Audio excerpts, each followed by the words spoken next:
Hello everyone, welcome to our YouTube channel. आज हम बात करेंगे स्पेक्ट्रम ऑफ हाइड्रोजन आइटम।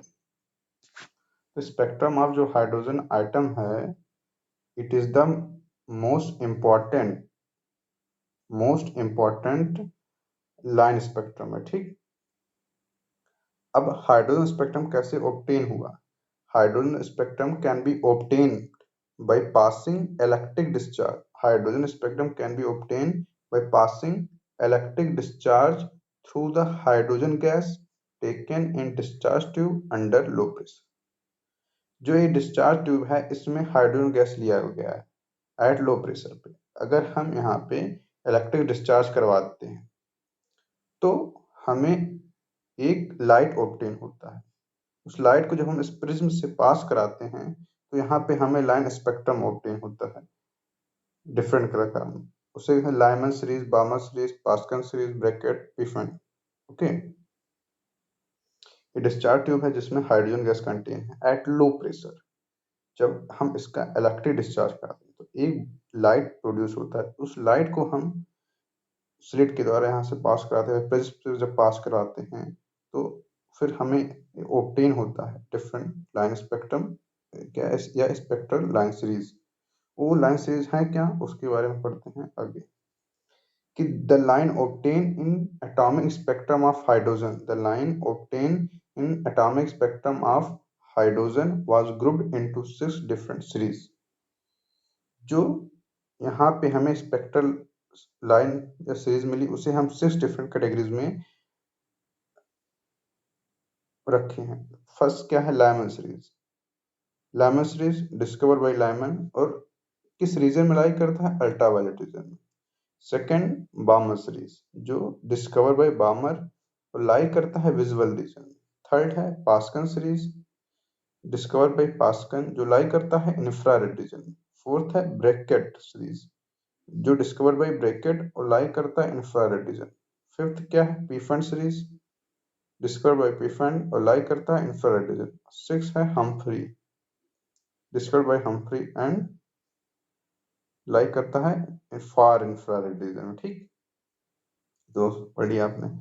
अब आते हैं, ये इनका डायग्रामेटिक व्यू है। मीन्स कि जो लाइमन सीरीज है, लाइमन सीरीज का energy ground level energy level क्या है? n equal to 1। मतलब कि जो n इक्वल टू इन्फिनाइट से आएगा आएगा आएगा जंप करेगा तो उसका ग्राउंड लेवल क्या है? यही वो n इक्वल टू 1 पे आएगा, या n इक्वल टू 7 से आएगा, या n इक्वल टू 6 से आएगा, या n इक्वल टू 5 से आएगा, या 3 से, या 2 से। तो लाइमन सीरीज किसी भी हाई एनर्जी लेवल से आए वो आएगा, रुकेगा कहाँ पे? n इक्वल टू 1 पे, क्योंकि n इक्वल टू 1 उसका ग्राउंड लेवल है। ठीक, ये लाइमन सीरीज हो गया। और बामर सीरीज का ग्राउंड लेवल क्या है? n equal to 2। तो वो किसी भी हायर एनर्जी लेवल से आएगा लेकिन वो आके सेटल डाउन होगा कहाँ पे? n इक्वल टू 2 पे। सेम वे 7 से आया, 6 से आया, इनफिनाइट से आया, 4 से आया, 3 से आया, इसका ग्राउंड लेवल है n equal to 2। Pascal series का ग्राउंड लेवल क्या है? n equal to 3। वो किसी भी हायर एनर्जी लेवल से आए लेकिन वो सेटल डाउन कहाँ होगा? n इक्वल टू 3 में।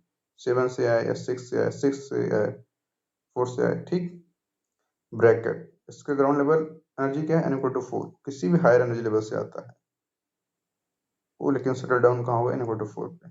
6 से आएगा, 5 से आएगा, 4 से आएगा, ये 7 से आएगा। ऐसा नहीं है कि 7 से आएगा 6, ऐसा कभी नहीं होगा। 7 से आएगा तो सीधे 4 में, क्योंकि 4 ही इसका ग्राउंड एनर्जी लेवल है। अब पी फंड 6 इसका ग्राउंड लेवल क्या है? n equal to 5। तो वो किसी भी हायर एनर्जी लेवल से आए लेकिन आके वो सेटल डाउन कहाँ होगा? n equal to 5। ठीक, वो यहाँ पे आके सेटल होगा। लाइमन n इक्वल टू 1 पे आके सेटल होगा, Balmer n equal to, Pascal n equal to 3 पे, ब्रैकेट n इक्वल टू 4 पे, पीफन n इक्वल टू 5 पे। ठीक, अब पढ़ते हैं क्या है रेडबर्ग फार्मूला। रेडबर्ग फार्मूला क्या है? एक मिनट, रेडबर्ग फार्मूला क्या? Simple relation about electronic transition.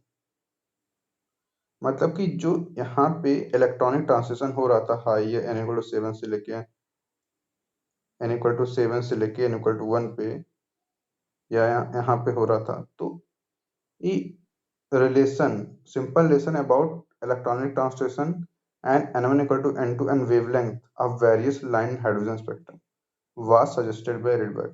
मतलब कि हमें n1 और n2 और वेवलेंथ में रिलेशन फाइंड करने के लिए क्या रिलेशन है, वो रिलेशन हम रिडबर्ग ने सजेस्ट किया था बाय फार्मूला, रिडबर्ग फार्मूला। ठीक, तो ये वेवलेंथ है, ये आपका n1 है, ये n2 है, ये हायर एनर्जी लेवल से आया और ये लोअर एनर्जी लेवल मतलब कि n1 मतलब कि हाई से इलेक्ट्रॉनिक ट्रांसमिशन करके लो पे आता है।